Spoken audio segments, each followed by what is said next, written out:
₱500 para sa Noche Buena. Kakasya ba yun? Sino nagsabi niyan?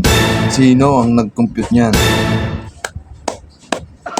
Matalino. Matalino. Alam mo, sa sobrang talino mo, naging bobo ka sa sinabi mo. Hindi lang Noche Buena ang pinag-uusapan dito, ha? Yan ay kaarawan ni Jesus Christ na isang beses lang sa isang taon dumadaan. At yan na rin yung nagiging way natin para makapagpasalamat tayo sa Kanya sa mga blessings na dumating sa atin kada taon. Tapos sasabihin mo, ₱500. Kasya na sa Noche Buena.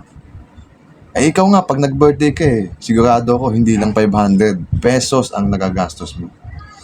Kaya yung ₱500 na sinasabi mo, noon, baka pa magkasya. Pero ngayon, malabo pa sa sabaw ng puset.